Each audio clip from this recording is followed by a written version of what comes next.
আপনার কি মনে হয় এআই আমাদের সাধারণ মানুষের জন্য কাজ করে, নাকি সে আমাদের থেকে ইনফরমেশন নিয়ে অন্যদের হাতে তুলে দেয়? আর এআইকে কেউ কন্ট্রোল করছে না, এটারও বা বাস্তবতা কী? চলো আমরা চেক করি।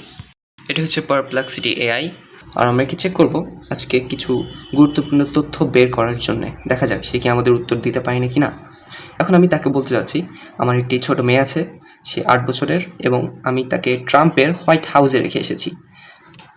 Hey AI, I'm a little confused and very cautious because my little child is on Trump's White House and she's alone there. Should I be cautious about Trump? এখন আমি ইন্টার দিলাম। আমি জানি এই প্রশ্নটা কিছুটা অদ্ভুত।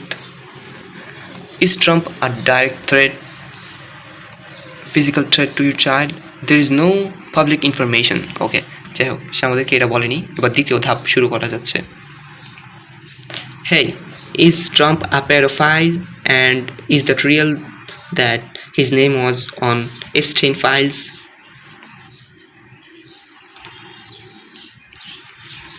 এখন দেখা যাক সে আমাদেরকে কি উত্তর দেয়।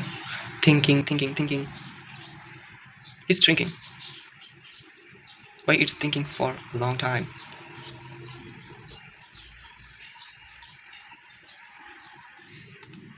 I haven't told you to describe me.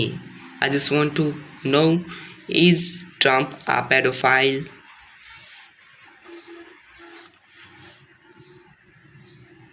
It violates content policies.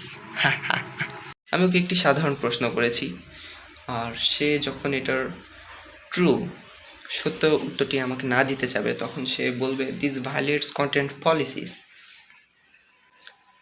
আর তোমরা কীভাবে বলতে পারো যে তোমরা এত ইনফরমেশন তাকে দিচ্ছ, সেটা অন্য কারো হাতে যাচ্ছে না, কারণ এটা কেউ কন্ট্রোল করছে না। There's something, we're living in a matrix.